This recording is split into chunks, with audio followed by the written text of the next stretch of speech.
Bueno, bienvenidos a todos. ¿Cómo están?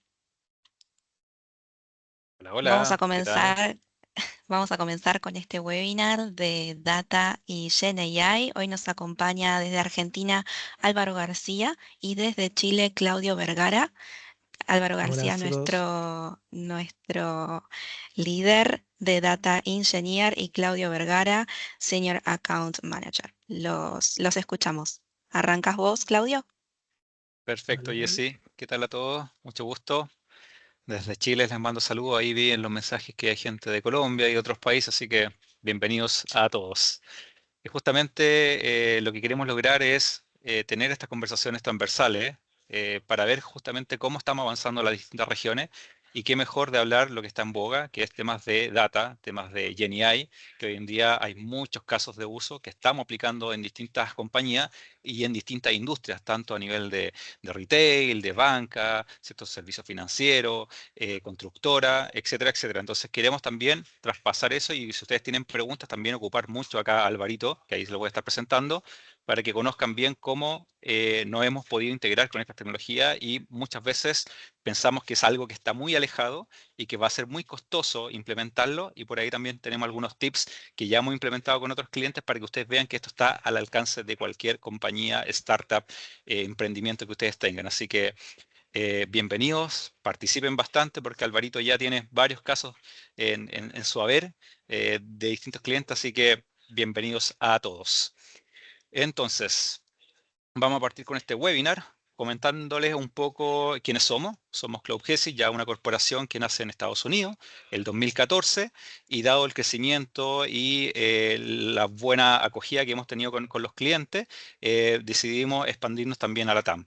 Particularmente ahí donde está Jesse, donde está Alvarito, en Argentina se abre la primera oficina en LATAM y dado también el éxito y el crecimiento acelerado que tuvimos, se abrió la oficina en Chile, donde estoy yo, acá con un equipo también de especialistas, atendiendo a los clientes de forma local, y también en Colombia, que fue nuestro tercer hito, donde también se abren las operaciones. Y próximamente tendremos también oficina en México, en Perú, en Ecuador, y ahora estamos justamente trabajando también con estos países en las oficinas más cercanas. Como yo estoy en Chile, bueno, atendemos también desde Chile, Perú y países cercanos, así como en Argentina y próximamente en México también vamos a poder tratar de ir abarcando. Entonces somos más de 180 empleados a nivel global, tenemos una cantidad de haber de proyectos interesantes, más de 80 por año y más de 200 clientes tanto en el sector público como comercial. Solamente ahí les dejo un dato, el año pasado fuimos elegidos como el partner del año en el sector público, en Chile particularmente, donde estamos haciendo muchas cosas interesantes. Así que también si hay clientes acá o personas que son del sector público, también podemos conversar y revisar esos detalles que hemos implementado. Bien, ahora, a ver, ¿por qué este crecimiento y esta aceptación que hemos tenido también con nuestros clientes? Porque, bueno, somos un partner que, a diferencia quizás de otros partners, nos enfocalizamos en algo para hacerlo bien. Somos un partner bien de nicho, bien de la mano de AWS. Entonces, sabemos obviamente otras tecnologías para poder implementar y hacer estas migraciones a la nube de la mano de AWS. Y eso nos convierte también, después de varios años de trabajo y varias gente especialista, en un partner Premier Consulting que nos permite obviamente brindar un apoyo específico, ser el brazo extendido de AWS para poder liderar este tipo de proyectos transformacionales y liderar también las conversaciones a nivel global. Entonces, dejen a nosotros ocuparnos de esta gestión que a veces parece un poco difusa y esto de cómo implemento la data, cómo hago que de alguna forma todo esto tenga sentido para poder implementarlo a la compañía. Bueno, ahí es donde entramos en detalle con Álvaro y vamos haciendo justamente este trabajo que sea mucho más visible para ustedes y alcanzable. ¿Ya? Ahí, Alvarito. Bueno. Ok, ¿qué significa que seamos un partner premier? Significa también que somos un partner que tiene muchas competencias, muchas estrellitas, muchas gente especializada. Y bueno, acá hay un listado de algunas certificaciones, programas que hemos participado, competencias que hemos ganado. Y una de las últimas que logramos adquirir, dado este revuelo de temas de GenAI, ¿cierto? Y las necesidades que tienen los clientes de poder implementar estas tecnologías para poder ocuparlas, para resolver los distintos requerimientos, es esta competencia que está al final, que se llama Generative de Servicios de Competencia, de EI, donde nos permite justamente validarnos como un partner que sí tiene la expertise, y esto obviamente pasa por un proceso de auditoría, de distintos componentes, donde armamos una arquitectura, donde presentamos un caso real, donde implementamos la inteligencia artificial que nos permitió validarnos con esta competencia. Entonces no es como que yo hago un curso y la pruebo, sino que es todo un proceso bastante extenso, y somos el primer partner a nivel LATAM que tenemos esta competencia. Así que después ahí le pueden preguntar a Alvarito más detalles de cómo se obtiene, porque él participó también justamente de esta auditoría y tiene todos los detalles ahí más técnicos. Así que dicho eso, bueno, también tenemos partners, ¿cierto?, que nos acompañan. Este es un camino que obviamente sabemos que no se recorre solo. Todos los clientes tienen distintos sabores, distintas tecnologías. Si bien AWS cubre, es como un supermercado que tiene muchos componentes, también es importante poder integrarnos con soluciones que existen en el mercado, que son líderes también en su industria, y que esto también se pueda complementar con esta mirada a la nube de la mano de la inteligencia artificial. Entonces, eso también nos permite ser mucho más robusto a la hora de poder implementar este tipo de soluciones en la nube. Y finalmente, bueno, comentarles también de algunas o nuestros servicios, soluciones que nosotros tenemos. O sea, cuando piensen en CloudGesic, piensen en soluciones o apoyo estratégico de cara a sus necesidades reales. Tiene que ver tanto a nivel de servicio de la nube, de personal especializado que los puede acompañar, de soporte en sus proyectos, de saber si yo tengo hoy en día un sistema legado en un data center, ver con CloudGesic cómo podemos migrar. Entonces podemos apoyarlo en las migraciones. Si hoy en día tienen call center que tienen distintos flujos que no están bien armados, podemos también transformar esos flujos y integrarlos con temas de GenAI y darle mayor provecho. Entonces tenemos una línea bastante amplia desde poder migrar un servidor hasta poder generar esa transformación, esa migración y esa optimización en la nube que les permita a ustedes ahorrar costos. Ahí, Alvarito. Y bueno, acá algunos, unos pocos clientes de los cuales tenemos en distintos países, tanto del sector público como privado. Hay clientes importantes como T6 Sport en Argentina, que fue uno de nuestros primeros clientes que abrimos. También hay otros clientes en el sector público, como les comentaba, de Chile, como aduanas, donde un proyecto gigante de migración que ya salió un video que también por ahí se lo podemos compartir, o se lo buscan en las plataformas de AWS o en el Cloud GESIP, van a ver un poco lo que hicimos con este tipo de clientes.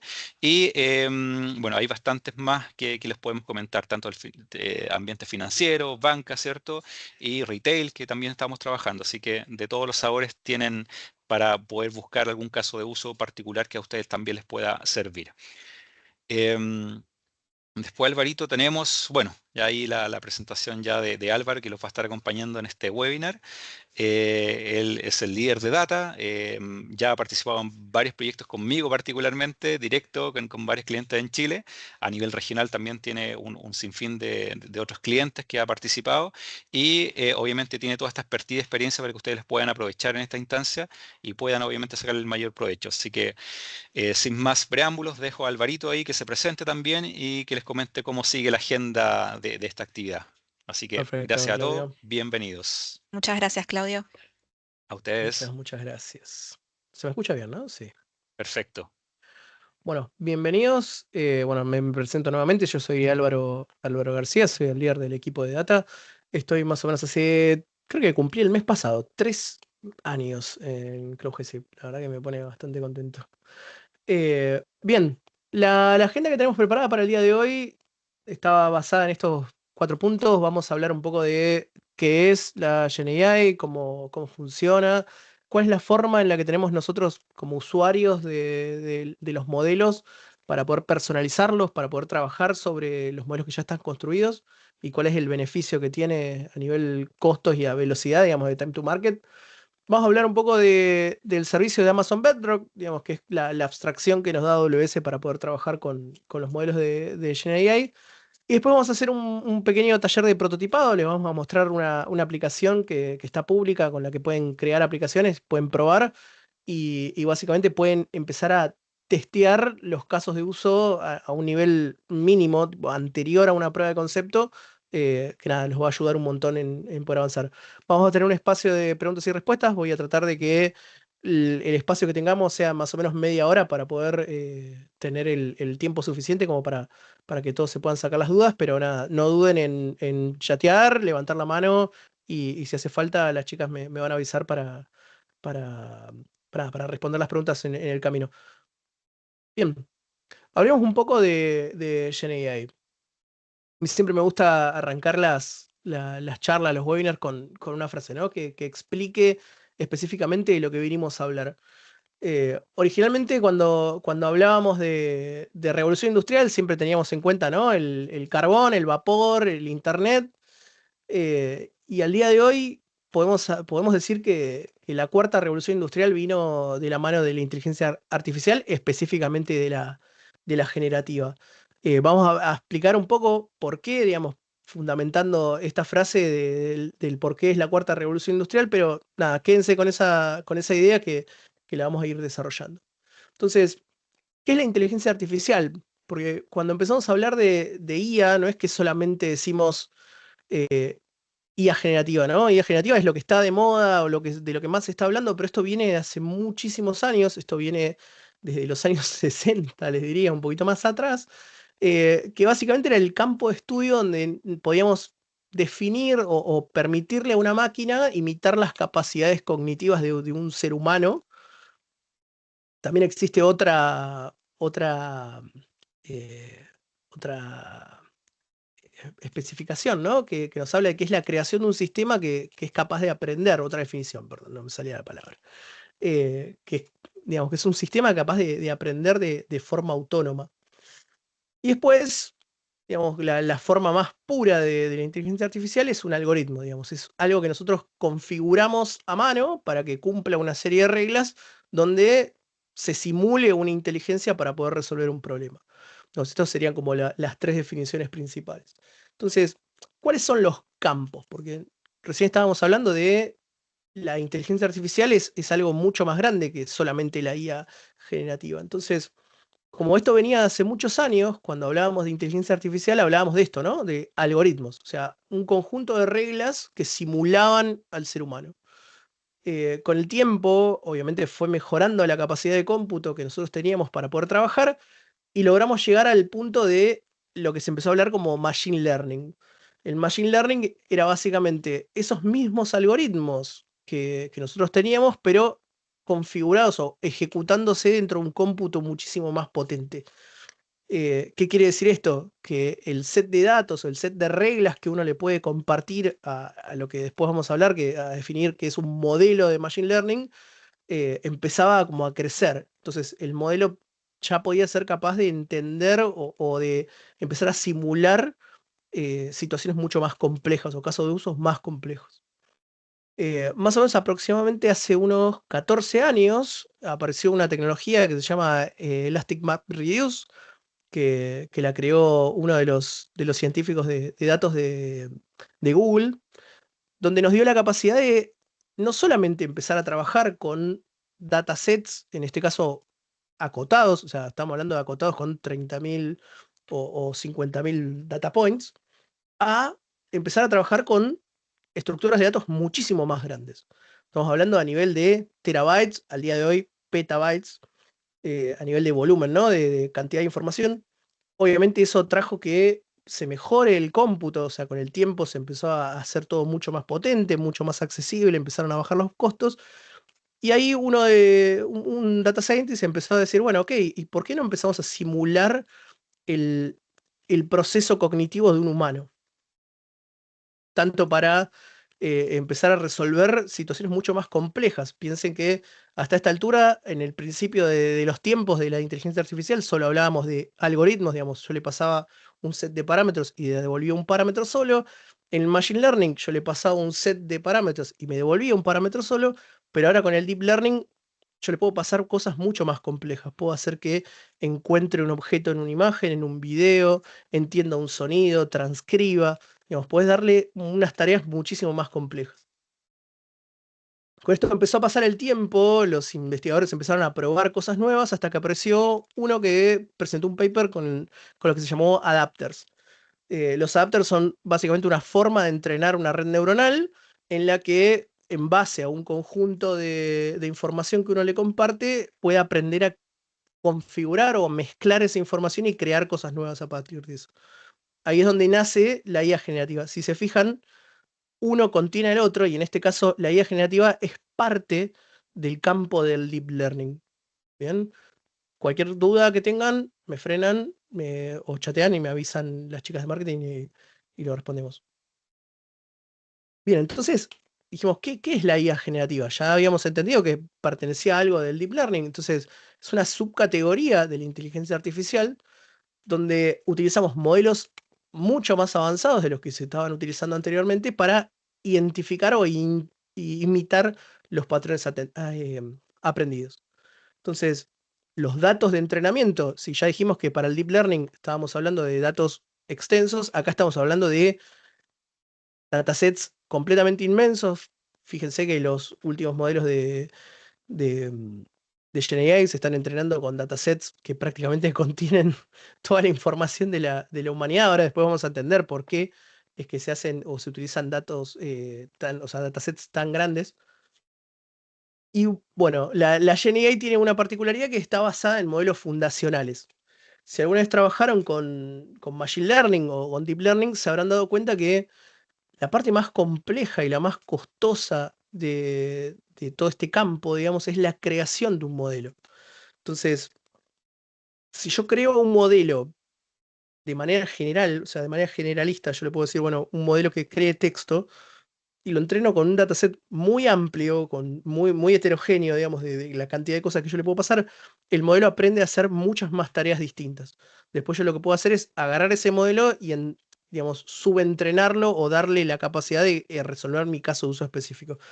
Pero vamos a ver que es mucho más económico, de cierta manera, para nosotros, en realidad, porque no tenemos que crear el modelo fundacional, que simplemente utilizar algo que ya esté aprovisionado y subentrenarlo o darle las instrucciones para que pueda resolver nuestra tarea. Para que tengan una idea, más o menos, entrenar un modelo fundacional de los más básicos está en el torno de, a nivel de costos en cómputo, de unos 10 millones de dólares. Con lo cual, nada, nos estamos ahorrando muchísimo dinero. Entonces, ahora comparemos un poco sobre lo que estábamos hablando, ¿no? ¿Qué diferencias tenemos entre un modelo de Machine Learning, un modelo de Deep Learning y un modelo generativo? En el caso del Machine Learning, como les había contado, tenemos un input simple, o sea, yo le puedo pasar un set de parámetros, pero siempre la respuesta, digamos, la predicción, en este caso, va a ser sobre un solo campo. Digamos, yo quiero saber cuánto voy a vender, quiero saber cuán, no sé, cómo va a estar el clima la semana que viene. Digamos, siempre es un modelo numérico, pero me va a dar la probabilidad de que un suceso pase, básicamente. Cuando trabajamos con Deep Learning, obviamente esto se complejiza, yo le puedo pasar muchísimos más datos de entrada, digamos, parámetros de entrada, obviamente con pesos, con un montón de cuestiones que suceden acá en el medio, digamos, esto después si alguna vez trabajaron con esto se van a dar cuenta enseguida que digamos, funciona a nivel de neuronas, digamos, porque estamos simulando el ser humano, pero otra vez, el output siempre va a ser simple, digamos, siempre nos va a dar la capacidad de qué probabilidad hay de que suceda un determinado evento. En este caso, ¿qué probabilidad hay de que al cliente le guste lo que yo le voy a proponer? En este caso, no sé, una película, un producto. O qué sentimientos tiene ese cliente durante el transcurso de una llamada. Digamos, yo puedo transcribir todo el texto, pasárselo a un modelo de Deep Learning y me cuente, digamos, cómo fue sucediendo a lo largo del tiempo esa, esa emoción, digamos, pero siempre con un parámetro de probabilidad. Pero ahora con la GenAI esto cambió. Digamos, obviamente el caso de uso es distinto, pero yo lo que puedo hacer es darle un input muy complejo, digamos, puedo pedirle que resuma un texto, que comprenda una idea, que nos responda, que nos traduzca, que haga cosas realmente complejas, y la salida ya no va a ser la probabilidad de que eso pase, sino que directamente va a ser la tarea que yo le estoy pidiendo. Bien, entonces ahí es donde está la diferencia más grande entre lo que es Machine Learning, Deep Learning y, bueno, en este caso, GenAI.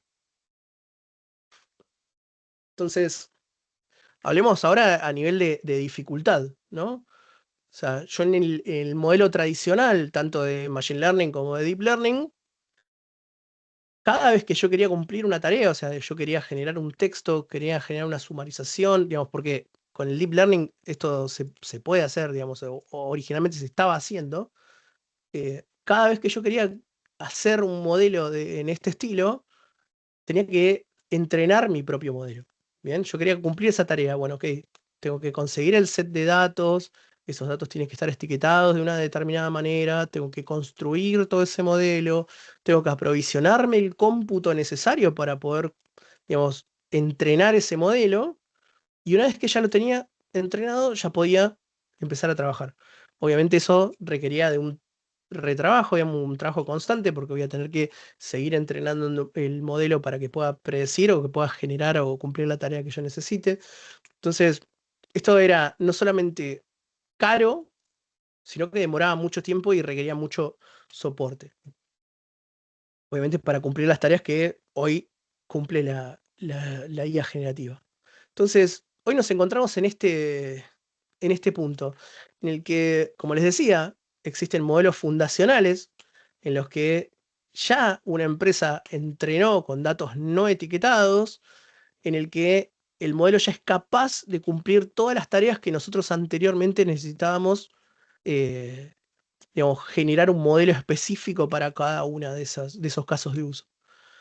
Obviamente mejorados hasta el infinito, porque originalmente los modelos que se utilizaban anteriormente para todo lo que es, no sé, los chatbots o las respuestas automáticas, ese tipo de cosas, eran modelos muy, eh, como muy duros en la respuesta, o sea, no eran a nivel conversacional. Después vamos a ver un poquito de ese tema. Entonces, ahora nos encontramos que no solamente es más rápido de trabajar con estos modelos, sino que también es más económico, porque tampoco el modelo lo tengo que ni aprovisionar, en la mayoría de los casos, o les podría decir el 99% de los casos, ni tampoco tengo que estarlos manteniendo, digamos, porque ya hay otra empresa que se va a encargar de mejorar ese modelo, digamos, iterarlo y seguirle dando más funcionalidades. Bien, y acá entramos como en las técnicas de personalización.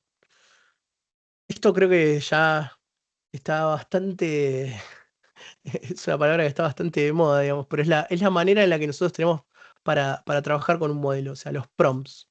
Van a ver que empezó a hablarse mucho de lo que es la ingeniería de prompts, digamos, pero es la forma en la que nosotros podemos interactuar con un modelo fundacional y le podemos pedir de una determinada manera, o sea, cada modelo tiene su eh, documentación, digamos, sobre cómo hay que pedirle las cosas y en qué orden y cuáles son las etiquetas para que el modelo pueda comprender la tarea que le estamos pidiendo.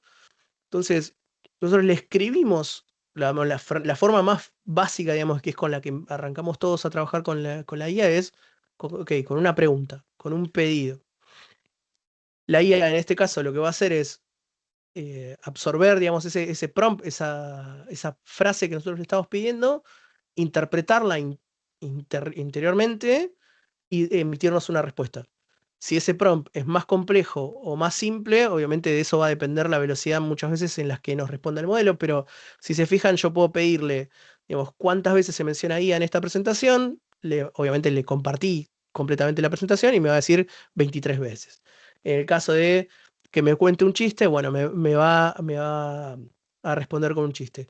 Y en el caso de que yo necesite un vector específico sobre un producto específico, me va a responder con la representación numérica de ese producto, en este caso. Obviamente después no va a tener que anteriormente pasárselo al modelo, ¿no? Para que lo interprete. Entonces, hablamos un poco de los tipos de modelos fundacionales que tenemos, porque al día de hoy no es que solamente tenemos modelos en los que se puede interpretar texto, sino que existen, en general, digamos, existen tres tipos de modelos. El modelo texto a texto, digamos, en el que yo le puedo pedir a través de una instrucción del lenguaje natural, le puedo pedir una respuesta. Existen los modelos texto embedding, que si en algún momento estuvieron trabajando con cálculos de vectores, los vectores volvieron en forma de inteligencia artificial generativa, digamos que es básicamente una representación numérica del texto que yo le estoy pidiendo. En este caso, ¿De qué nos sirve eso? Cuando uno hace una representación numérica, de hecho, es la forma en la que funcionan estos modelos internamente. O sea, el modelo, por más que uno le sorprenda, digamos, el modelo no tiene conciencia, o sea, no tiene la capacidad de pensar específicamente en la tarea, sino que lo que está haciendo es cálculos, eh, digamos, para calcular cuál es la distancia o el parecido que hay entre una frase o el peso y el contenido que hay entre una frase y la respuesta que nos puede llegar a dar. ¿De qué nos sirve esto? En este caso hay modelos que están específicamente creados para generar representaciones numéricas, en este caso de los embeddings se le llama, en el que uno pasándole un texto podemos ir a buscar ese vector a una base de representaciones numéricas y nos puede devolver todos los valores que sean parecidos a ese texto que yo le estoy compartiendo. ¿En qué nos ayuda esto? En el caso, por ejemplo, como estamos planteando acá, si yo le estoy pidiendo una gaseosa de cola, que vaya a la base de datos y empiece a encontrar, bueno, yo que tengo una gaseosa de cola, tengo una gaseosa de cola retornable, tengo una gaseosa de cola de vidrio, y van a ver que son todas muy parecidas, o sea, yo le estoy pidiendo cosas que están muy cercanas. Después vamos a ver un poco cómo funcionan los embedding, pero quédense con esa idea. Yo lo que puedo hacer con un modelo de este estilo, digamos, entrenado para este caso de uso específico, en el que yo le puedo pedir una frase, le puedo enviar una frase o una instrucción, y él lo que va a hacer es devolverme la representación numérica de eso para yo después compararla contra todo el resto de representaciones numéricas. Esto vendría a ser como la versión más pura de un modelo fundacional. Y después, por último, tenemos algo que la verdad que se potenció muchísimo en estos últimos meses, que son los modelos multimodales, en los que yo específicamente le puedo pedir que enviarle una imagen, darle una instrucción en texto natural, en lenguaje natural, perdón, y él lo que va a hacer es crear una imagen o viceversa. Yo enviarle una imagen y pedirle que la interprete y que nos devuelva en texto qué es lo que se encuentra ahí adentro. Esto después lo vamos a ver un poquito más adelante, cuál es la utilidad práctica de esto, pero en este caso yo le pedí una foto de una nube feliz y básicamente lo que hizo fue interpretar ese pedido y construir en base a todo el conocimiento que tenía una nube, y en este caso, bueno, le puse una carita sonriente. Hasta acá vamos bien. Cualquier cosa, cualquier duda, me van avisando.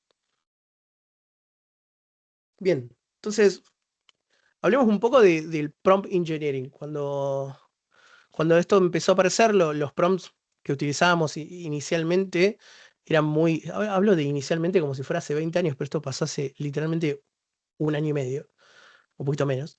Eh, Inicialmente eran como muy, muy escuetos, ¿no? Era como, bueno, ok, necesito que resumas este texto, necesito que respondas esta pregunta.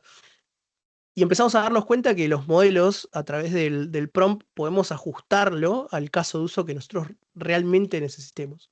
Entonces, nos dimos cuenta que hay modelos que ya, de cierta manera, con una instrucción muy, muy básica, digamos, también tiene mucho que ver con el caso de uso, pero con una instrucción muy, muy básica podemos decirle, ok, necesito que resuelvas esta tarea y prácticamente no darle ningún ejemplo. Entonces, cuanto más largo y más complejo sea el prompt, vamos a ver que el modelo va a empezar a probar un montón de combinaciones hasta encontrar la respuesta a esa, a ese pedido, ¿no? A esa instrucción que le estamos dando. En el primer caso, lo que empezamos a trabajar fueron los prompt templates, digamos que son formas en las que uno le dice, ok, necesito que resumas este texto de esta forma, con esta cantidad de párrafos y bla, bla, bla, pero es bastante corto, digamos, es una instrucción muy, muy escueta, que en general no pasa de 1 o 2 párrafos. Inicialmente después empezaron a aparecer, digamos, por encima de los prompt templates empezaron a aparecer el zero shot, digamos que son como un poquito más extenso que un template, pero no le estamos dando ningún ejemplo de qué queremos que nos responda. Luego empezó a aparecer la técnica de single shot, que no solamente yo te estoy pasando la instrucción, sino que también le estoy pidiendo al modelo, ok, cuando alguien te haga una pregunta en este estilo, el ejemplo, digamos, por ejemplo, esta respuesta. En este caso, está bastante bueno para, digamos, modelar un poco el tipo de respuesta que uno espera, digamos, hay muchos casos de uso con los que estuvimos trabajando en el que queremos que nos responda de una manera más cordial o que nos responda de una manera más amigable. Entonces le podemos enviar ese ejemplo para que lo pueda aprender. En algunos casos, digamos, no necesariamente tengan que ser conversacionales, como por ejemplo en un resumen, puedo pasarle un texto un poquito más largo y que lo resuma de una determinada manera dentro de ese ejemplo. Luego tenemos el few shots, digamos, que es no solamente te paso un ejemplo, sino que te paso por lo menos 3 o 4. Bien, o sea, pero piensen que cada vez que yo voy agregando texto a ese prompt, obviamente se va haciendo mucho más largo y mucho más complejo. Después vamos a ver un poco de cómo podemos evitar de lo que sucede normalmente, que son las alucinaciones. Pero quédense con la idea de que cuando más me muevo hacia la derecha, más latencia puedo llegar a tener porque voy a hacer de una forma hacer que el modelo piense mucho más. Luego después tenemos, bueno, las técnicas avanzadas, digamos en las que se empieza a meter un poco más el tema de conexiones a base de datos, pero inicialmente con la mayoría de los casos de uso, si dentro de todo son bastante simples, podemos resolverlos, digamos que no requieran una base de conocimiento, podemos resolverlos utilizando técnicas de prompt engineering.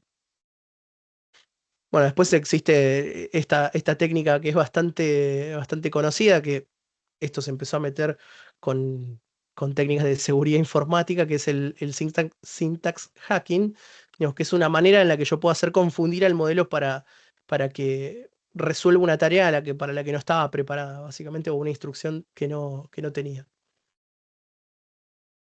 Si se acuerdan, yo les había hablado que existían modelos que eran capaces de emitir una respuesta, pero ya no a nivel textual, sino que lo que podían hacer es darnos una representación numérica. Acá en este gráfico se va a poder ver un poquito más la utilidad que tiene esto.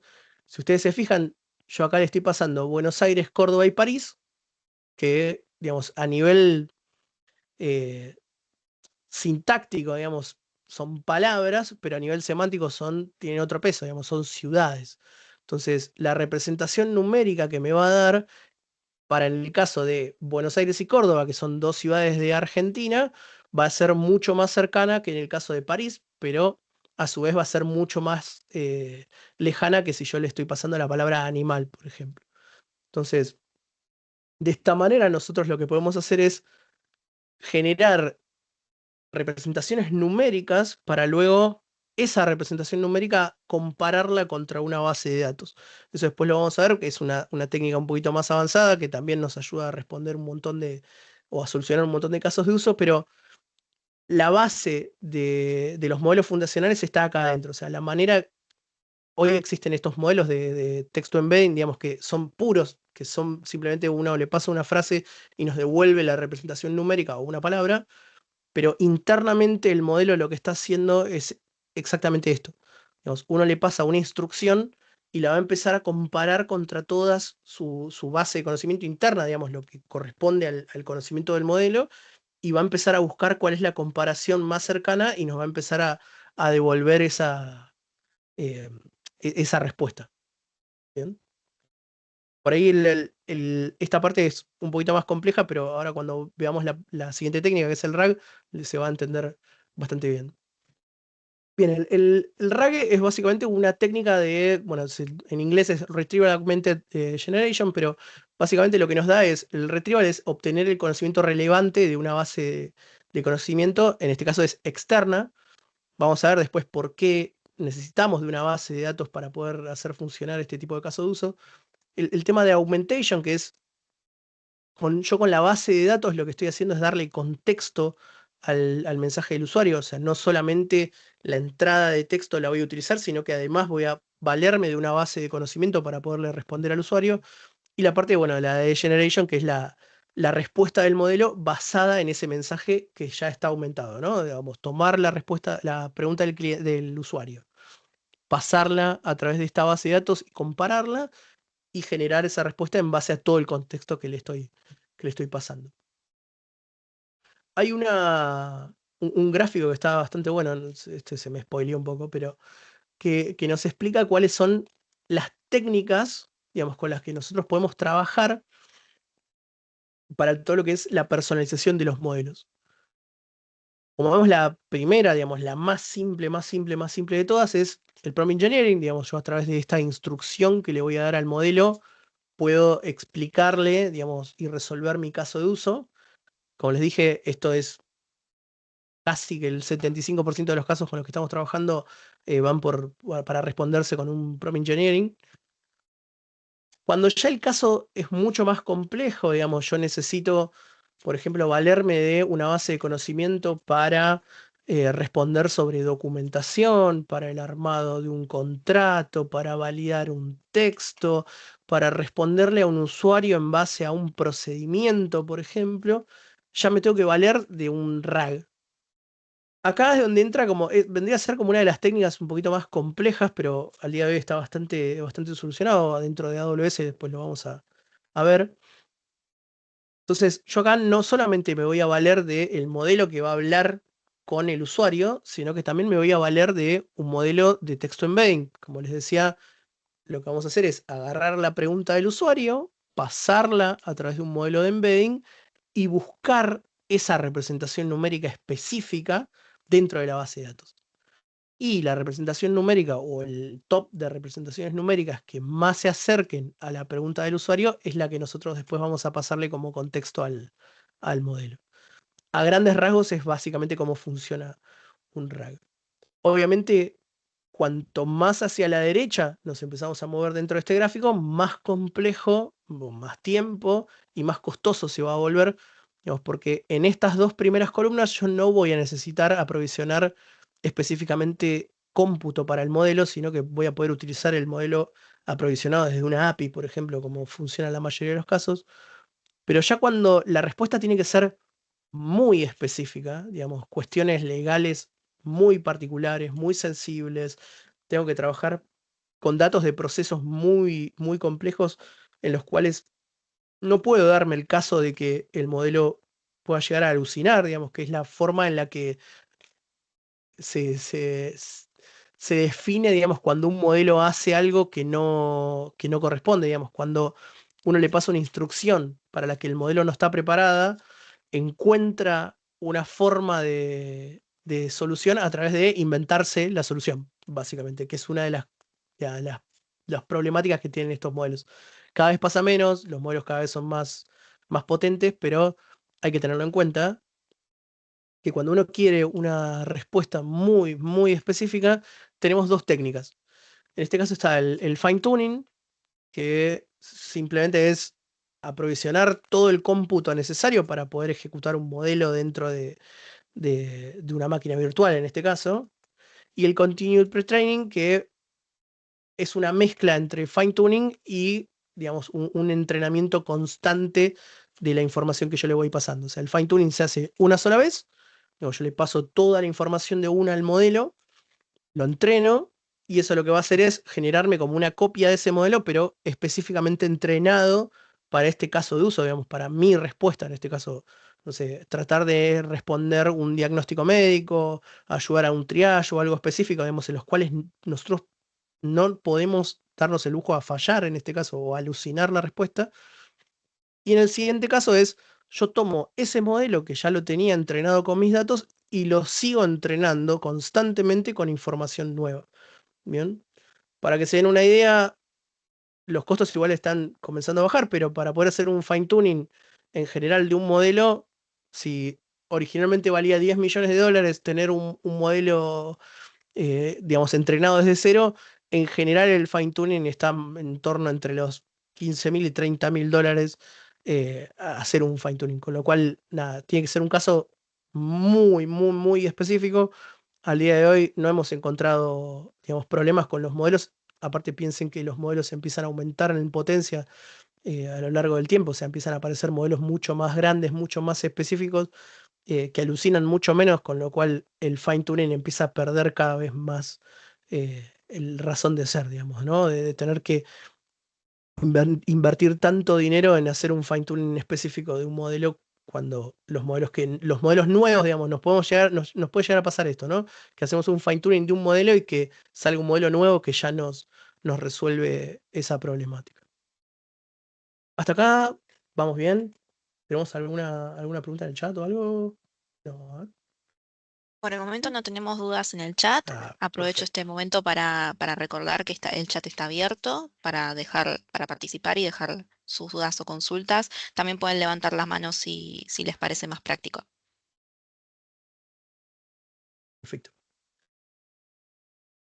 Ahí tenemos una mano levantada. Acá tenemos una mano levantada, Martín Navarro. Martín, ¿querés abrir tu micrófono?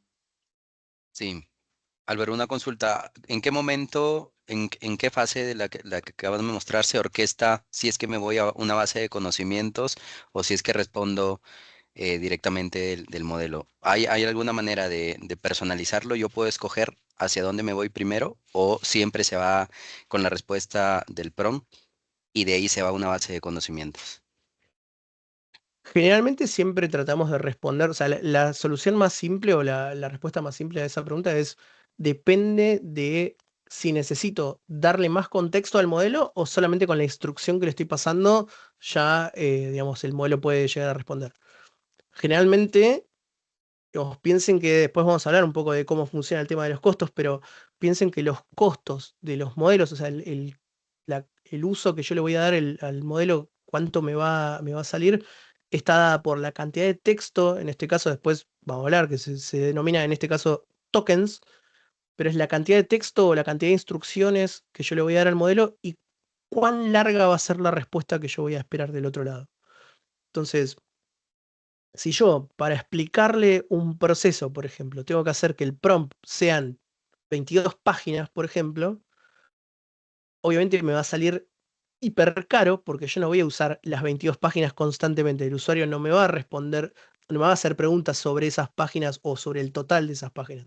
Entonces, lo que yo puedo hacer es decirle en el prompt, vas a ser un asistente que va a responder en base a un documento que está en una base de conocimiento. Tu respuesta tiene que ser lo más clara posible. Vas a tomar esa información, buscarla en la base y responder en base al contexto. Literalmente fueron 2 líneas. Entonces, con eso no solamente ajusto al modelo para que no alucine, digamos, sino que solamente vaya a buscar a la base de conocimiento y traiga la respuesta más cercana, sino que encima voy a optimizarme en costos. O sea, podemos utilizar, digamos, pasarle un prompt hiper largo, pero empezamos a caer en esto, ¿no? De que es recontra caro y después empieza a correr la idea de que cuanto más largo es el prompt, más probabilidades hay de que el modelo alucine. ¿Eso respondió tu pregunta? Sí, buena. Ah, perfecto. Bien, entonces, ahora hablemos un poco de cuáles son los usos prácticos, ¿no? O sea, al día de hoy todos estamos hablando de, bueno, los chatbots, las respuestas, las preguntas, las consultas, pero no queda solamente en eso. O sea, el día de hoy, después lo vamos a ver, digamos, tengo preparada un pequeño prototipo para que probemos juntos, pero podemos hacer un procesamiento de los datos. O sea, no solamente podemos utilizar el modelo para que nos responda, sino podemos pasarle reglas, cosas que antes teníamos que programar a mano, teníamos que específicamente pedirle a través de una regex o a partir del tratamiento de un string, por ejemplo, que nos valide un dato, que lo corrija, que separe el nombre y el apellido, que haga una limpieza de los datos. Y eso al día de hoy podemos utilizar directamente un modelo fundacional, pasarle, en este caso, no sé, un CSV y pedirle que los corrija de una determinada manera y nos devuelva la estructura de datos del otro lado. Eh, Como les dije, esto en este caso, digamos, no necesitamos una base de conocimiento, simplemente con un prompt podemos solucionarlo.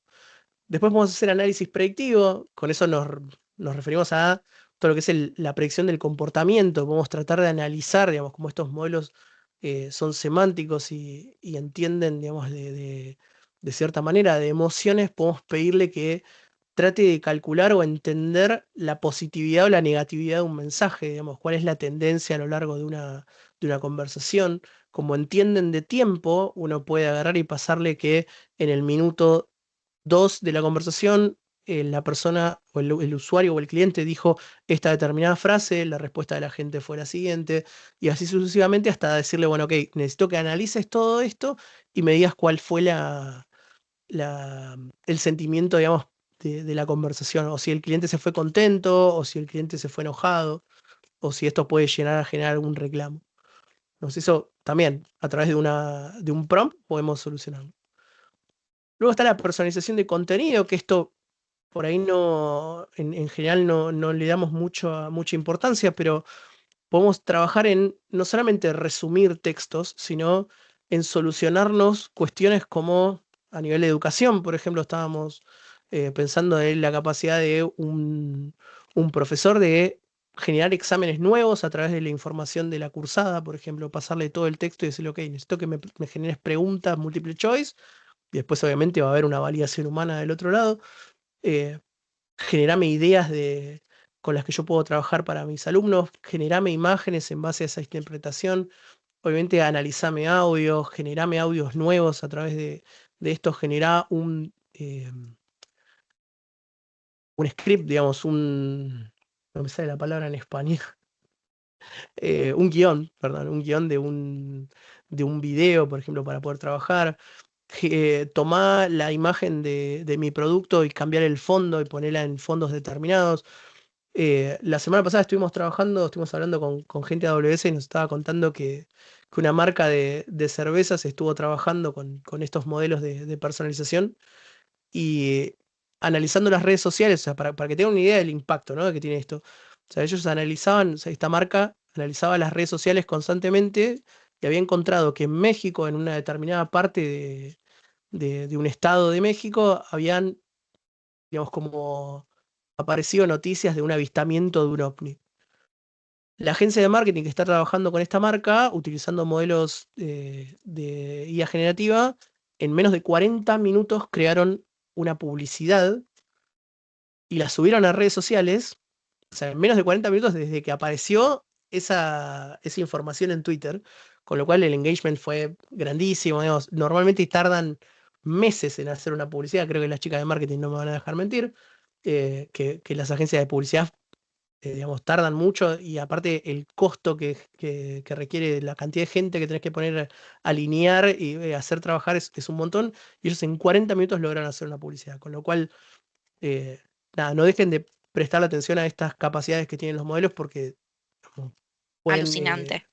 sí, sí, pueden llegar a hacer cuestiones bastante productivas. Luego estamos trabajando con todo lo que es la automatización de procesos. Así como nosotros le podemos estar diciendo a un modelo que resuelva una tarea específica en tiempo real, digamos, podemos darle también la capacidad de decirle, ok, conectaste a esta API, anda a buscar información o toda la información que a vos te llegue cuando yo te voy a llamar, devolvela a una API en específico. Esto nada, también ténganlo en cuenta. Los modelos cada vez tienen más capacidades para lo que es conectarse, digamos, a sistemas, ya sea a través de APIs o a través de implementaciones como Selenium, por ejemplo, en las que pueden entrar a una página web, analizarla y hacer clic y simular el caso el caso de uso de un usuario. Y después, bueno, todo lo que es comunicación natural. Los chatbots, las respuestas, digamos, las FAQ, las preguntas más frecuentes, las consultas, todo esto está muchísimo más que resuelto, digamos, al día de hoy. No solamente a través de servicios que ya existían, en este caso, no sé, en AWS existían los servicios de Lex, que hoy se están potenciando con IA generativa, pero inicialmente todos los chatbots que veían eran, no sé si se acuerdan, pero en general están todos basados en intenciones, ¿no? Es el famoso presione 1 para tal consulta, presione 2 para tal consulta. Sin embargo, al día de hoy, no solamente a través de texto, por eso dije comunicación natural, no solamente chats, eh, sino que uno puede agarrar y decir, ok, hola, sí, mira, vengo a hacer una consulta por el estado de mi pedido, y que automáticamente el modelo interprete ese pedido, esa situación o esa frase, y nos devuelva, buscando en su sistema, por eso ahí es donde entra la parte de automatización de procesos, busca en el sistema cuál es el estado de ese pedido y nos responda de manera natural. Con lo cual hace que la fricción del usuario de no estar hablando con una persona, que eso pasa mucho, digamos, en los contact centers, de que sienten que no están hablando con una persona, entonces sienten que el trato no es personalizado, nada, se reduce muchísimo, muchísimo esa fricción. ¿Hasta acá alguna duda? ¿Consultas? ¿Venimos bien? Joya. Bien, hablemos un poquito nada, ya hablamos de qué es la IA generativa, cuáles son las capacidades, cuáles son los usos. hablemos un poco de Amazon, ¿no? O sea, ¿qué capacidades o qué servicios tenemos disponibles en AWS para poder trabajar con estas tecnologías? El servicio estrella, digamos, la abstracción más grande que tenemos al día de hoy para poder trabajar con GenAI dentro de AWS es el paquete de servicios de Amazon Bedrock. Amazon Bedrock se basa en 4 pilares fundamentales, que es, digamos, la capacidad de nosotros poder elegir, digamos, la forma y el modelo con el que queramos trabajar. La customización también nos da la posibilidad de no solo elegir el modelo, sino que en algunos casos hacerles todas las modificaciones que nosotros creamos necesarias. Digamos, podemos ajustar no solo el prompt, podemos crear un RAG, podemos directamente hacer un fine tuning. La capacidad de integración, digamos, como está trabajando dentro del ecosistema de AWS, podemos utilizarlo y conectarlo con prácticamente cualquier servicio del ecosistema de AWS, como dije. Después a nivel de seguridad, o sea, el cuarto pilar, digamos, que es la seguridad y el gobierno del modelo y los datos, es como el pilar fundamental dentro de AWS, que obviamente tiene parte, digamos, del modelo de responsabilidad compartida de AWS. Después, más para el final de la charla, vamos a hablar un poquito de seguridad para desmitificar un poco de dudas que por lo general aparecen cuando trabajamos con Amazon Bedrock. Al día de hoy, cuando trabajamos, por eso hablamos la capacidad de elegir, ¿no? Cuando trabajamos con Amazon Bedrock tenemos disponibles toda esta gama de modelos fundacionales. Hay un conjunto de modelos fundacionales que van a ver que son los modelos específicos de Amazon, que son los que, digamos, AWS construyó y entrenó internamente para poder trabajar con Amazon.com en este caso. Pero luego lo que hizo fue licenciar un montón de modelos, en algunos casos que funcionan para unas determinadas tareas específicas, y modelos de código abierto en el caso como en los modelos de Meta, ¿no? Como los modelos de Llama. Si se fijan, bueno, tiene una tipografía distinta porque lo agregué yo a esta slide, pero básicamente es porque hace poquísimo que apareció este modelo, que es el modelo estrella, digamos, que tenemos dentro de AWS al día de hoy a nivel conversacional, que es el Claude 3.5 Sonnet. Pero si se fijan, tenemos disponibles todos los modelos de código abierto, tenemos disponibles modelos de 21 Lab, que también funcionan mucho para lo que es sumarización de texto y armado de consultas. Tenemos los modelos de embedding, si se fijan, tenemos modelos que están específicamente funcionando para generar representaciones numéricas de los datos. Podemos trabajar con modelos distintos, digamos, si el modelo de Amazon no nos convence, podemos trabajar con los modelos de embedding de Cohere, con los Embed Multilingual, por ejemplo. Podemos generar imágenes a través de Stability AI, o sea, es bastante amplia la gama y nos podemos, digamos, valer de muchos modelos distintos y podemos empezar a combinarlos para poder solucionar el caso de uso que nosotros tengamos. Entonces, dentro también de lo que es el paquete de servicios o de las abstracciones que nos da Amazon Bedrock, tenemos la capacidad de generar directamente una base de conocimiento internamente en nuestra cuenta de AWS. Digamos, esto está súper abstraído, digamos, originalmente cuando teníamos que hacer un RAG teníamos que aprovisionarnos una base de datos que nos permita trabajar con representaciones numéricas, con vectores, teníamos que aprovisionar el cómputo para poder hacer todo eso, teníamos que hacer todo un montón de piezas de código con la que teníamos que trabajar para generar, digamos, este RAG. Al día de hoy lo que tenemos es una forma bastante abstracta para poder trabajar, o sea, podemos seguir trabajando de la forma anterior, digamos, cuando por ahí ya resolvimos el caso de uso de esa manera, pero tenemos esta forma de trabajar que son las bases de conocimiento de Amazon Bedrock, en la que directamente dándole el origen de información, que en este caso puede ser un bucket de S3, con los datos eh, estructurados de una determinada manera, le podemos decir, ok, yo quiero que las vectorices y la guardes en esta base de datos vectorial que ya viene generada, digamos, se puede generar automáticamente dentro de Amazon Bedrock. Si ya trabajaron con AWS van a ver que todo es customizable hasta el infinito. Podemos ponerle, cada vez le van agregando más bases vectoriales. Ahora vamos a ver cuáles son todas las bases que funcionan con vectores al día de hoy. Pero nos soluciona bastante la tarea de acomodar la base de conocimiento y desplegarla prácticamente en tiempo récord sin tener que hacer ningún retrabajo de aprovisionamiento ni de desarrollo de piezas de código. Simplemente llamando al servicio.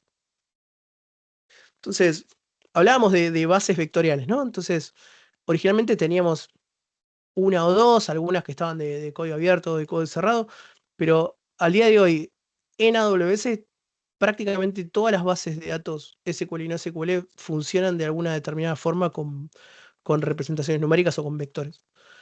La principal con la que se está trabajando normalmente es con OpenSearch, pero después podemos trabajar tanto con Aurora Postgres, con RDS Postgres, digamos, todas las que tenían ya la capacidad de funcionar, en el caso de Postgres con pgvector, o DocumentDB con, digamos, la representación de Dynamo, de Dynamo no, perdón, de MongoDB, o incluso, bueno, DynamoDB que tiene también la capacidad de funcionar, y también las bases de datos de grafos, en el caso de Amazon Netium. Podemos, si alguna de estas no nos convence, podemos ir al marketplace y podemos agregar, en este caso, no sé, tenemos la base de Pinecone, tenemos la base directamente de Postgres sin digamos, el RDS puro de Aurora. Pero tenemos como esa capacidad, como yo les decía, podemos customizarlo todo lo que necesitemos y combinar todos los servicios que nosotros querramos para poder cumplir nuestro caso de uso. Cuando hablábamos de procesamiento automático, digamos, de procesos de autómata, digamos, como generar un robot que nos pueda solucionar una tarea, también dentro de la suite, porque ya el día de hoy Bedrock es una suite, tenemos la capacidad de crear agentes. Los agentes son una forma en la que nosotros a través de un prompt y dándole conectividad a través de una receta de OpenAPI, por ejemplo, podemos pedirle al modelo que cada vez que te llegue una solicitud de una determinada forma, vayas a una API, busques ese dato, extraigas del prompt del usuario, no sé, el número de pedido y lo busques en la API específica para obtener ese número de pedido. Se puede desarrollar bastante rápido, podemos darle un flujo a toda la tarea que queremos cumplir. O sea, piensen que esto hace muy poco que está, hace más o menos unos 2 o 3 meses que salió a nivel público, antes estaba en preview. Pero nos empieza como a abstraer mucho y nos puede hacer que el time to market del caso de uso que ustedes tengan, del tiempo de desarrollo que requiera, sea muchísimo más corto que lo que normalmente se necesitaba, ¿no? Porque antes teníamos que darle todas esas instrucciones, toda esa receta de OpenAPI, teníamos que darla a través del prompt. Al día de hoy está todo abstraído dentro de este servicio. Cuando estábamos hablando de toda la forma en la que nosotros podemos pedirle al modelo que nos responda, o que, digamos, para el caso de lo que son conversacionales o los modelos conversacionales, qué queremos que no responda, inicialmente teníamos que trabajar con el prompt. O sea, teníamos que decirle, ok, yo quiero que tu respuesta sea cordial, que funcione de esta determinada manera, y después empezaban todos los no. ¿No? Teníamos que pedirle, no responda sobre política, no responda sobre una determinada cuestión económica, no respondas a insultos, no respondas. Y era, digamos, muchísimo más largo, era muchísimo más complejo, corríamos el riesgo de que de alguna manera puedan hackear, como hablábamos del syntax hacking, podían hackear el modelo para hacerlo responder de una determinada manera, podían confundirlo. Entonces, Amazon lo que nos propone es utilizar los guardrails. Yo los guardrails los defino como un freno de mano. Digamos, yo puedo proponerle al modelo y decirle, ok, antes de que te llegue la solicitud a tu aplicación de GenAI, compáralo contra este listado de cosas que yo quiero que vos no respondas o reacciones que yo quiero que vos no tengas. Entonces, tanto de entrada como de salida vendría a ser como un firewall, se podría definir también para este tipo de aplicaciones. Si alguien te insulta, automáticamente tu respuesta no va a llegar, o sea, la pregunta del cliente no va a llegar al modelo, sino que la va a capturar el guardrail y va a autorresponder en base a una frase que nosotros le vayamos a prefijar, ¿no? Digamos, esta respuesta no corresponde o no se encuentra dentro de nuestras políticas de uso. A partir de ahí podemos hacer lo que queramos, ¿no? Podemos bloquear usuarios, podemos hacer lo que quieran, pero no corremos el riesgo de que ni el modelo reciba ese pedido, sino que tampoco corremos el riesgo de que el modelo pueda llegar a responder. O sea, en la salida, por eso les decía que también funciona como un firewall, en la salida de la respuesta del modelo también lo podemos pasar por el guardrail y que el guardrail analice si esa respuesta cumple con las políticas que nosotros le estamos pidiendo. En este caso, le estamos pidiendo que no responda de manera violenta, ok, el guardrail va a analizar si esa respuesta es violenta. Hay niveles de sensibilidad, digamos, con los que nosotros podemos trabajar, pero si lo ponemos al más alto, cualquier respuesta que tenga que ver con cuestiones violentas o cuestiones políticas o con insultos o ese tipo de cosas, las va a capturar, las va a frenar y no va a responder. Lo mismo cuando pueda llegar a detectar, y esto lo podemos hacer también a través de una regex o podemos hacerlo de otra manera, cuando el modelo pueda llegar a responder con información sensible. Nos podemos definir cuál es la información sensible con la que queremos que no responda. No queremos que responda ni números de teléfono, ni números de tarjeta de crédito, ni nombres propios.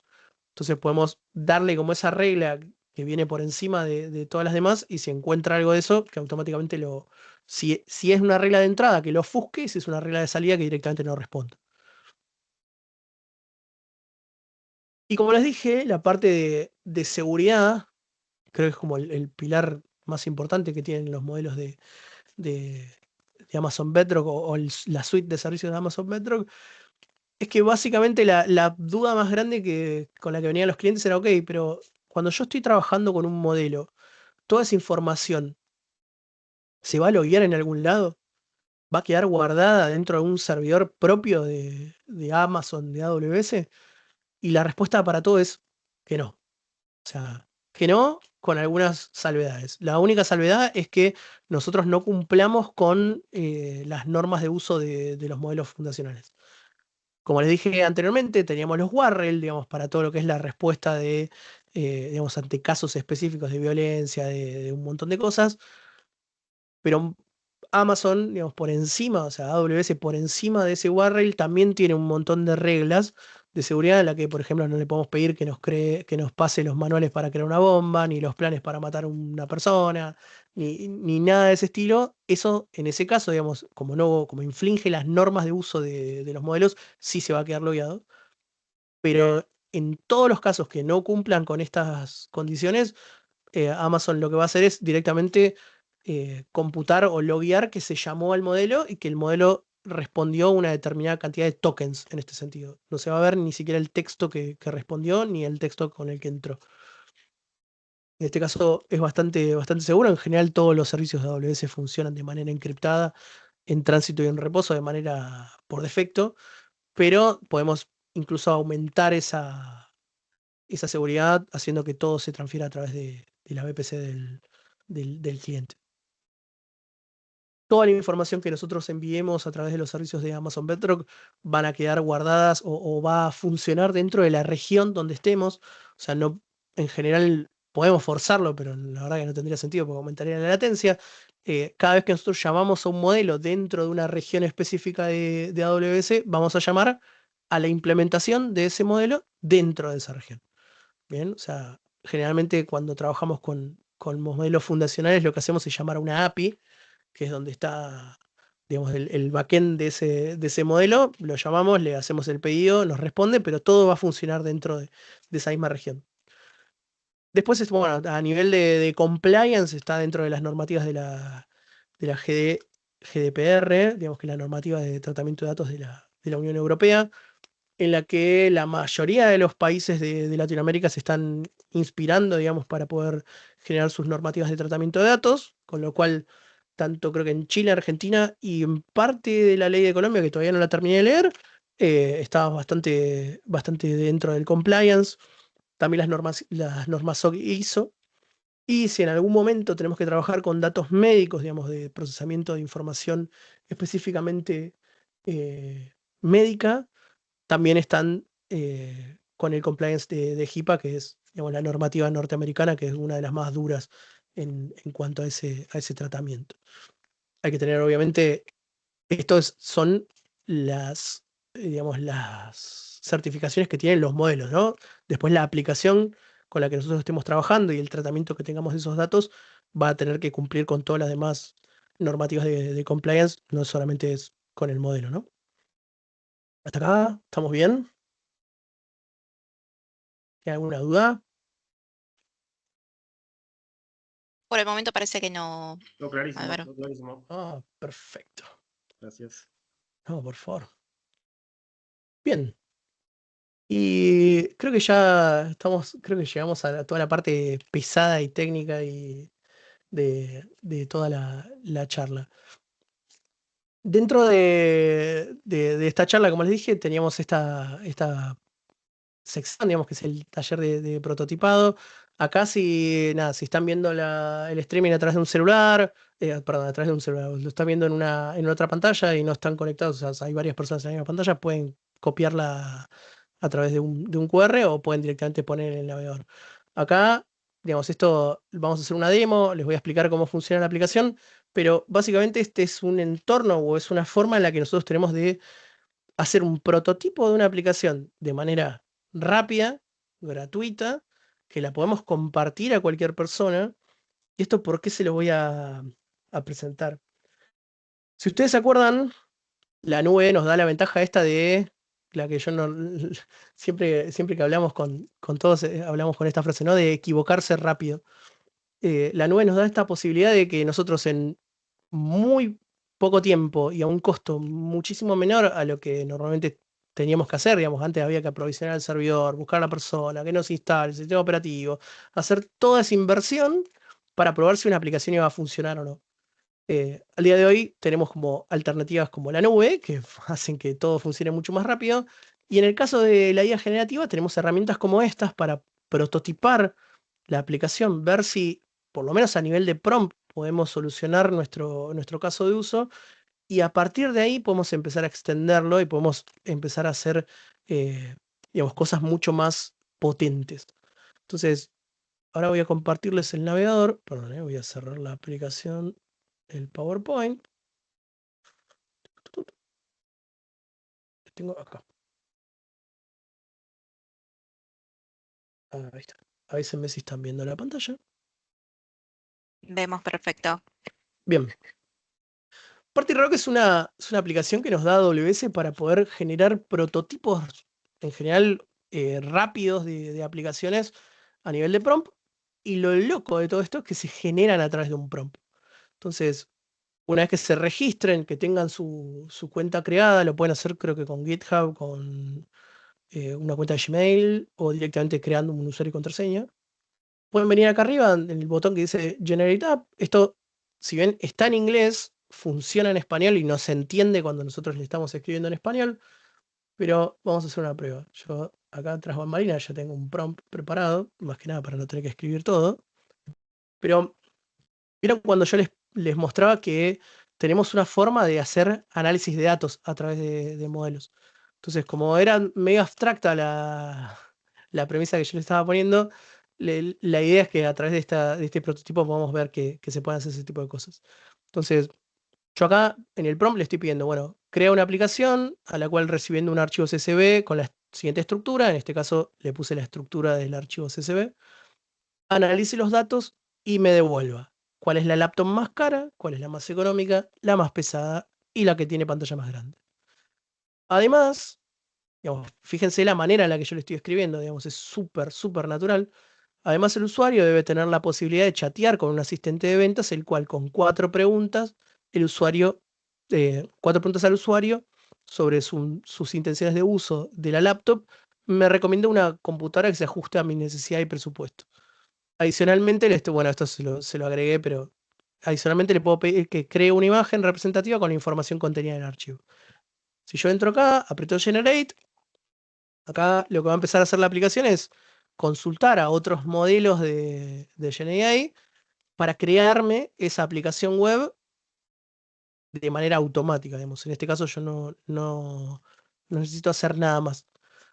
Podemos hacerla, digamos, dentro de Party Rock, podemos crear aplicaciones a mano, digamos, podemos hacer cada uno de las cajitas que aparecen acá y cada uno de los elementos que aparecen lo podemos generar a mano, pero en general la forma más rápida y la más potente en general es esta, y después si queremos ajustar algo, lo podemos ir ajustando nosotros.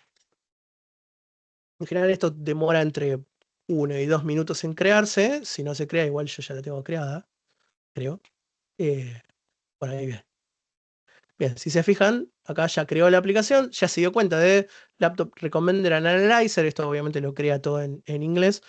Pero si yo entro acá, vamos a ver que me creó un objeto en el que yo puedo cargarle un archivo, una cajita. Todas las cajitas que sean verdes son las cajitas que se generan, o amarillas, son las cajitas que se crean para funcionar con los modelos fundacionales.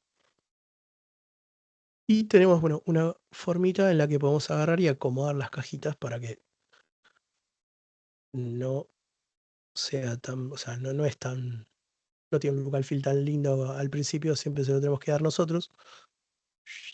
Vamos a ponerlo acá. Vamos a poner el chatbot por acá. Y este lo vamos a checar. Ahí estamos. Bien. Fíjense que no tardó nada, o sea, tardó menos de un minuto. Si editamos acá, vamos a ver que esta es el prompt con el que va a hablar. Y en este caso, bueno, elige, bueno, este es el nombre de la cajita, pero elige el modelo. O sea, yo tengo todos los modelos que habíamos visto en el PowerPoint. Prácticamente tengo los más importantes y los más potentes los tengo acá.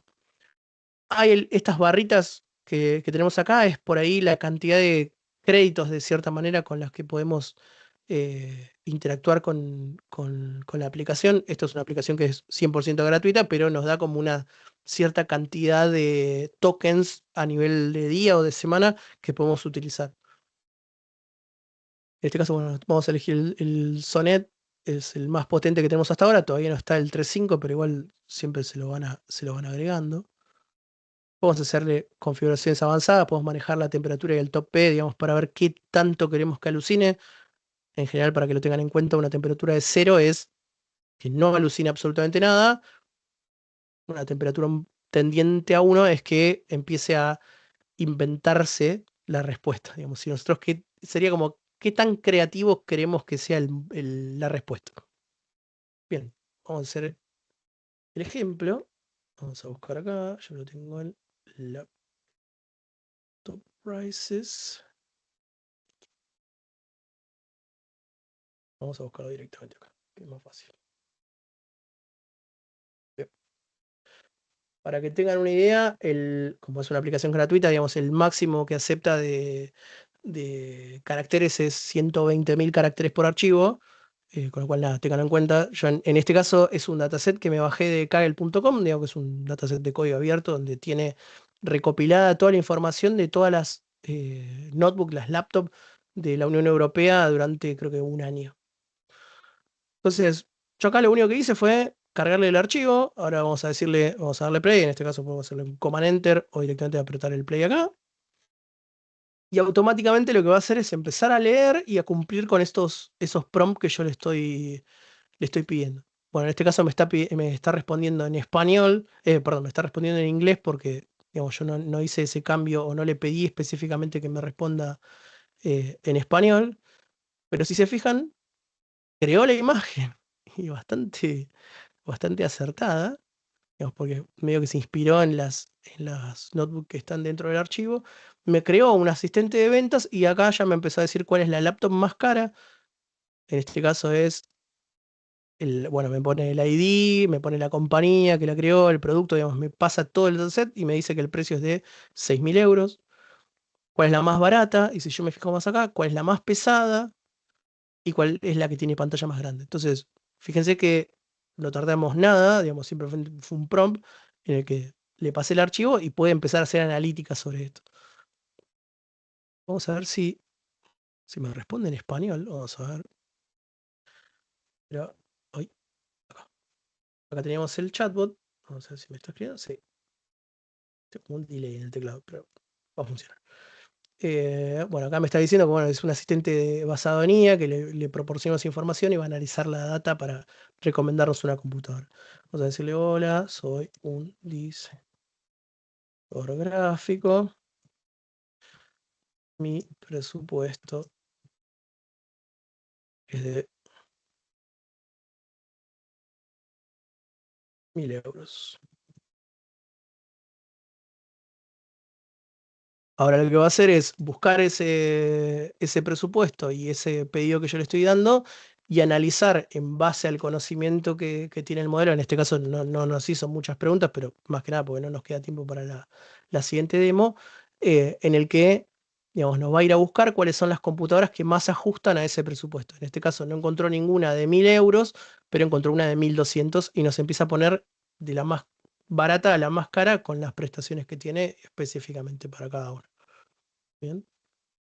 Esto lo pueden, como todo en AWS, lo pueden configurar y customizar hasta el hartazgo, pero básicamente lo que pueden ver acá es que este archivo va a representar lo que vendría a ser mi RAG, digamos, como mi base de conocimiento, y después yo puedo empezar a hacer el ajuste en el prompt del asistente de ventas para que vaya respondiendo en base al archivo que yo le estoy pasando. Si se fijan acá, a ver si no se me tildó todo. ¿Va?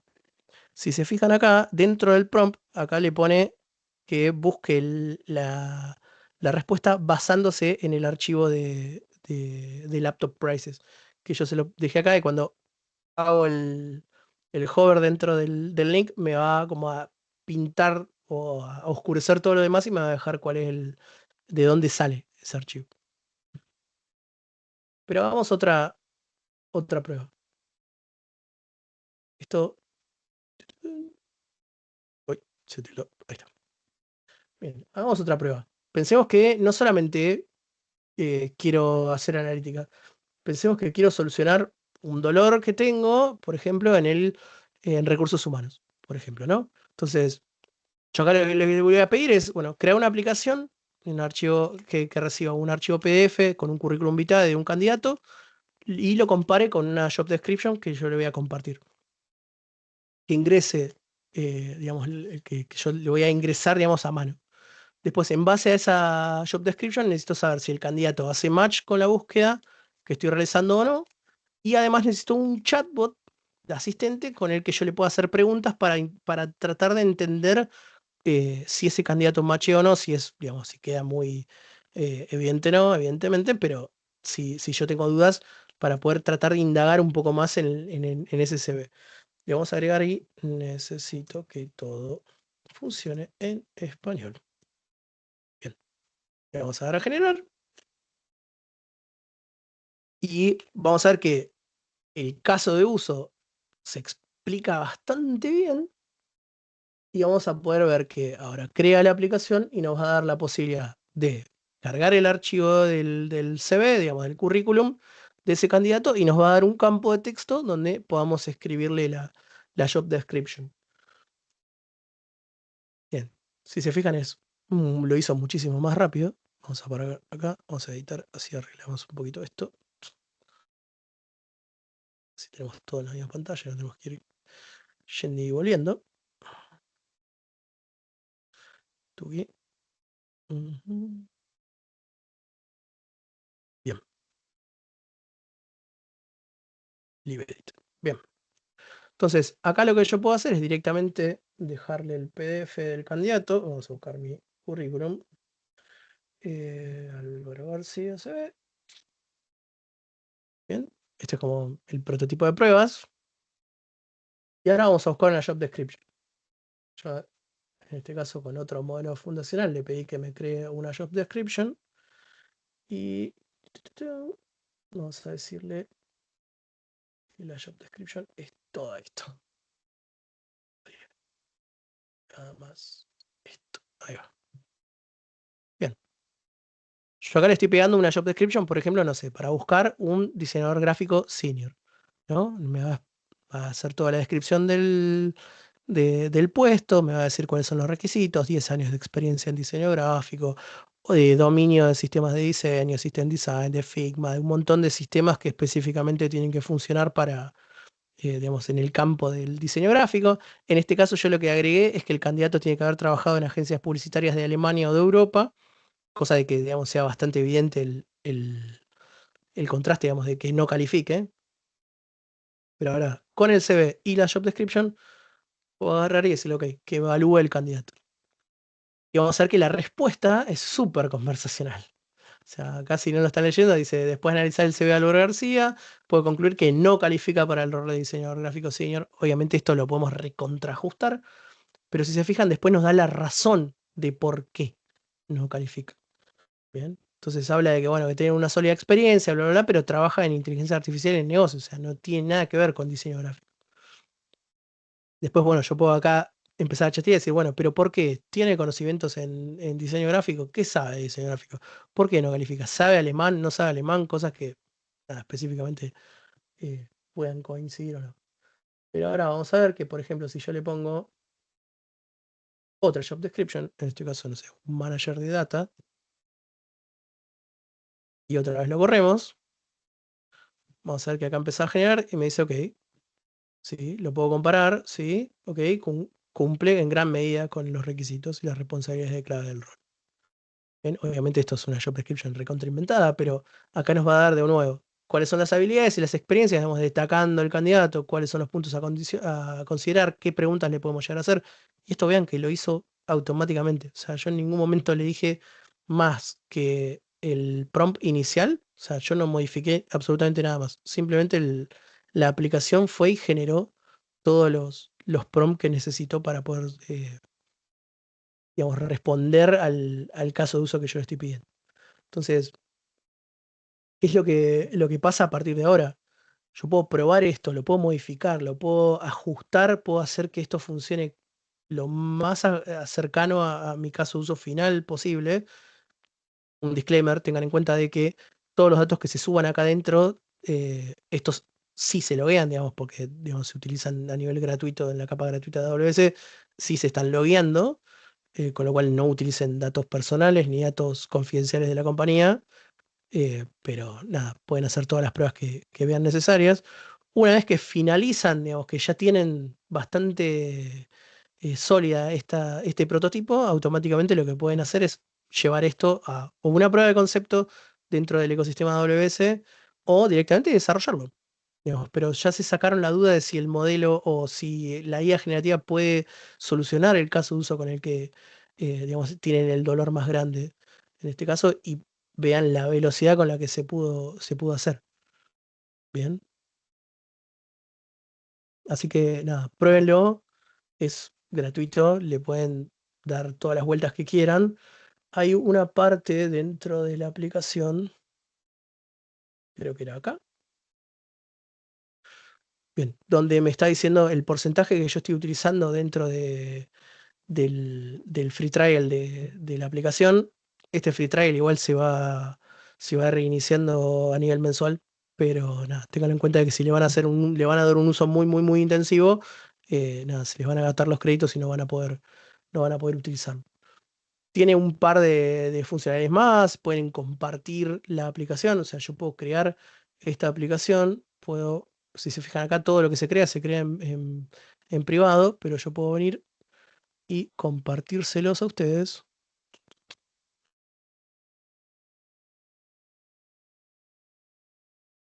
Y no me está dejando. Acá. Ah, pues está en modo editar. Si yo vengo acá arriba, puedo hacerlo primero, puedo hacerlo público para que cualquier persona lo pueda ver. Incluso lo puedo compartir. Bien, puedo venir acá, puedo venir al chat y puedo pegarlo acá. Bien, y a partir de ahora, cualquier persona que tenga ese link puede venir y utilizar esta aplicación. Entonces, con más razón, por eso les digo, tengan en cuenta de que todo dato que sea privado acá adentro sí se va a loguear, así que tengan en cuenta eso. Y de hecho se van a loguear para poder mejorar la misma aplicación. Eh, pero fíjense la velocidad con la que yo pude crear un prototipo, solucionar de una forma o hacer una prueba de concepto mínima, mínima, mínima de un caso de uso y directamente ir probarlo en una situación real, darme vuelta y poder crear una prueba de concepto un poquito más específica, ya desarrollada dentro de una cuenta AWS. Digamos, puede sacarme la duda de si se va a solucionar o no mi caso de uso a partir de la IA generativa. Bien, porque pueden darse casos de que o la solución es demasiado compleja o demasiado rebuscada, o incluso yo puedo aprender a través de los prompts que yo le estoy haciendo, ya puedo tener solucionado o achicar el camino, acortar el camino hasta la aplicación final con la que yo voy a trabajar. O sea, acuérdense que esto del prompt engineering es algo bastante complejo, no todos los modelos funcionan de la misma manera. Y esta aplicación lo que hace es nos enseña también a hacer funcionar esos prompts dentro del ecosistema de Amazon Bedrock. Entonces, acortamos muchísimo el camino, acortamos muchísimo el tiempo de desarrollo y nos sacamos la duda enseguida de cómo deberíamos trabajar con estos modelos. Creo que nos quedan 10 minutos, con lo cual me parece bastante tiempo para que podamos eh, solventar dudas o preguntas. No sé si hasta acá, ¿cómo venimos? Hasta acá súper bien. Sí, nos quedan más o menos 5 o 10 minutitos para terminar.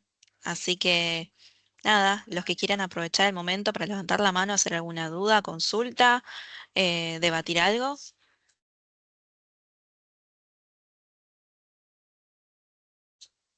Martín. Álvaro, una consulta. Cuando levanté Bedrock y Ujú. luego lo apagué, el costo seguía aumentando y me di cuenta de que por defecto había habilitado el OpenSearch, me parece, que es creo que una capa de búsqueda, ¿no? No me había dado cuenta y pues el costo de eso es alto, ¿no? Eso es siempre así por defecto. Vi que en una lámina mostraste que siempre se enlaza a una base de datos, ¿sí? Pero no sé en qué parte uno determina primero cuál es la base de datos que va a estar por detrás Ujú. y por qué siempre tiene que levantar este OpenSearch, si es que no me equivoco, que fue, sí, ese fue el que, pues, es el que, no sé si guarda los datos, no llegué a entender muy bien la funcionalidad Sí, ahí de seguramente lo que estabas haciendo era levantar una base de conocimientos base de en, conocimientos. en Sí, Amazon sí, Bedrock. eso, así es. Sí.